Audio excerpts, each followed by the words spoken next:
Sorry, that's straight out of the playbook of Alice Through the Looking Glass by Lewis Carroll. It's Humpty Dumpty saying, words will mean anything I pay them to. I think it's a very, very impractical and very worrying document. And I think it's a very worrying moment for NATO, perhaps one of the biggest crises in the history of the alliance, and very worrying for Europe. Because, yes, the senior ally is America, but boy, oh boy, Mercurial Trump is showing himself to be a very, very unreliable ally. Now, let's turn our attention to Ukraine. Donald Trump is accusing Ukraine of having zero gratitude over US efforts to end the war. His full message, all in capitals, on Truth Social reads, Ukraine leadership has expressed zero gratitude for our efforts and Europe continues to buy oil from Russia. The president's intervention came at a delicate moment as his Secretary of State, Marco Rubio, holds talks with counterparts from Ukraine and its European allies in Geneva right now. A few minutes ago, Rubio and the US Army Secretary Dan Driscoll left the Hotel Intercontinental where the talks are happening. They were very tight-lipped. They didn't really say very much as they left. Well, let's now speak with two experts. Ambassador Daniel Freed is a retired US diplomat, who's a former Assistant Secretary for Europe and Special Assistant to Presidents Clinton and George W. Bush. He's now a Fellow at the Atlantic Council. Ambassador, welcome. Thank you very much for your time. Thank you for having me. And welcome to the show, Robert Fox, Defence Editor at the Evening Standard. Hello, Robert. Good afternoon. Ambassador, let's start with you. How are you reading what's happening right now? What's happening right now are three parallel lines, one of which is taking up a lot of attention, is the internal drama within the Trump administration about whether the plan is real, who prepared it, who's for it, who's against it. And it's a Washington storm. Knives are out between different factions in the Trump administration. That would be amusing if it didn't have real-world consequences. That's one track. Second track is the Russian attempt to manipulate the discussions, working through Kirill Dmitriev, through Mr. Witkoff. The third issue, the third track, most important, is the actual shape of a possible deal, the framework of a solution, and we shouldn't lose sight of that. The paper, the 28-point plan, is a terrible paper. It's a mess. It's not ready for prime time, but it does contain, in semi-recognizable form, some of the elements you would need for a sustainable plan if changed. And what I hope is that the discussions in Geneva will move from screaming, yelling, and posturing in public to actually shaping a plan that the Americans, Europeans, and Ukrainians can get behind. That's best case. I don't know how likely that is, but it's important to keep these elements distinct. The mess of process on the American side with the need to come up with an actual framework for peace in Ukraine. And that's a serious issue, and to my mind, the most important. Robert, what's your take on where we are right now? And it's been suggested that this 28-point plan was maybe a draft by the Russians, that this isn't the final plan. What's your understanding of where we are? Well, I'll cut to the chase. I'll be rather briefer than the ambassador. It's so flawed by interior contradictions. In the terms in which it is cast, it is completely unworkable. It's full of such nonsense as NATO must bind itself to restricting applications by its constitution. Whoever wrote that clause 7 in the 28 plan simply wasn't very, very clued up on the constitution and nature of NATO itself. And I would say it's something that we have to recognize here. It is the Witkoff-Dmitriev document, and I agree that's who it was. And a lot of it is the Russian talking points, which were produced in Istanbul in April 22, repeated in Alaska on the aborted August 15th summit between Putin and Trump there. It hasn't changed all that much. It's got shades of the failed Minsk agreements between 14 and 15. What we're looking at is that somehow they've managed to cast the USA as an arbiter between Russia on one hand and NATO on the other hand, as if it has nothing to do with NATO. I'll give you clause 7. Ukraine agrees to enshrine in its constitution that it will not join NATO, and NATO agrees to include in its statutes a provision that Ukraine will not be admitted in the future. Sorry, that's straight out of the playbook of Alice Through the Looking Glass by Lewis Carroll.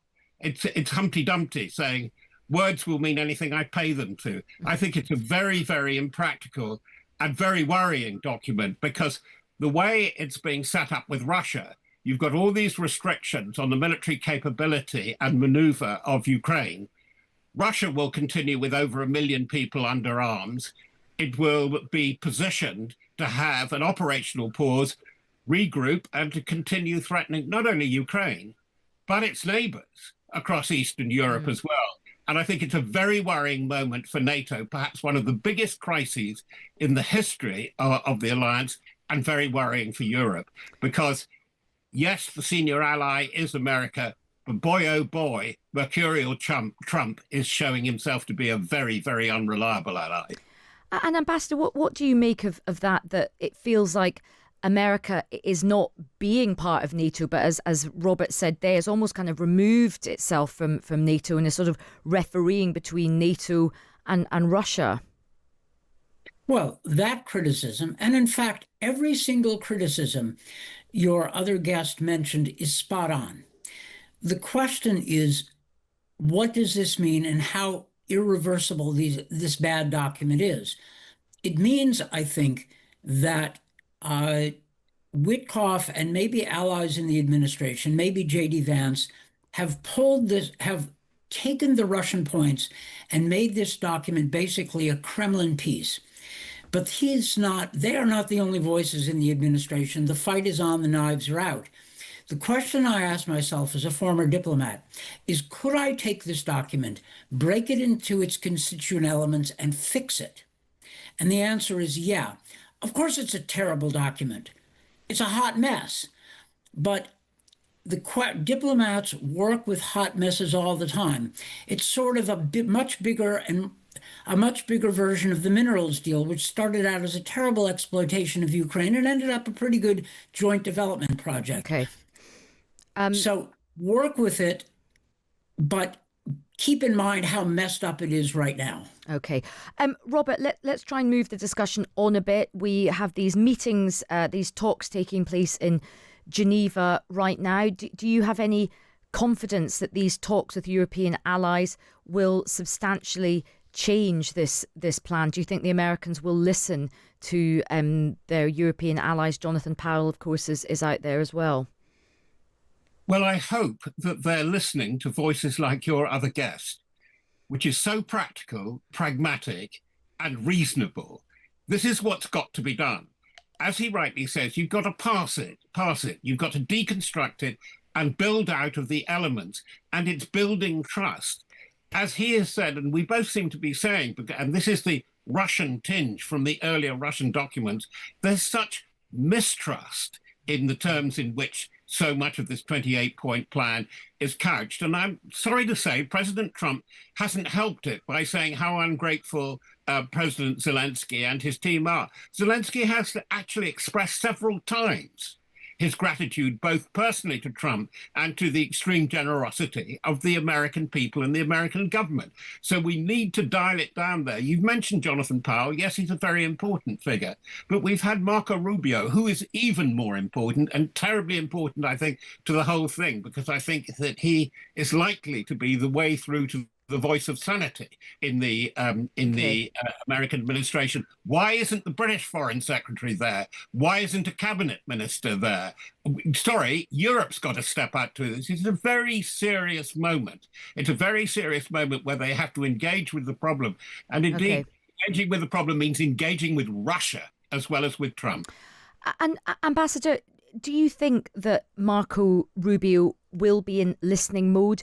Do you think that, and more importantly, do you think Donald Trump would be persuaded to listen to European allies and temper this document and this peace plan? Possibly. Trump's tweet this morning was awful. Okay. It means he's been dragged back to the hate Ukraine camp of American neo-isolationists. But we know that Trump doesn't always stay where he is. He can be moved. Yeah. And I think that Marco Rubio has a real shot, especially if the Ukrainians play it well, which is to embrace the initiative and then fix the details. And if Marco Rubio is able to convince the president that he, Donald Trump, is the winner in pushing forward a diplomatic settlement, but the form of that diplomatic settlement changes from what is on the table to something which might work. Look, it's a long shot, but there isn't a lot I wouldn't say or do to try to help Ukraine and to help the free world withstand Russian aggression.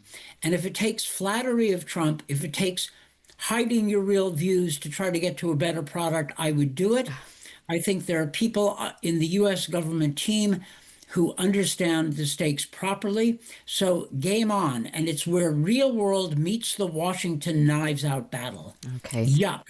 But as long as there is any path forward, albeit steep and rough, that's where we need to push. Okay, well, look, what an interesting discussion there. Great analysis there from Ambassador Daniel Freed and Robert Fox, defence editor at the Evening Standard. Charlie messages in saying Trump expecting Ukraine to be grateful for his plan is like expecting a bullied child to be grateful for you stopping the fight, sending them in and giving their dinner money to the bully. I mean, it's very interesting what the ambassador was saying there towards the end, which is Ukraine has to sort of still kind of, sort of scrape and bend and bow to Donald Trump, flatter him, try and cajole him, appeal to his better side, what a mad way to do diplomacy. But that is where we are, isn't it?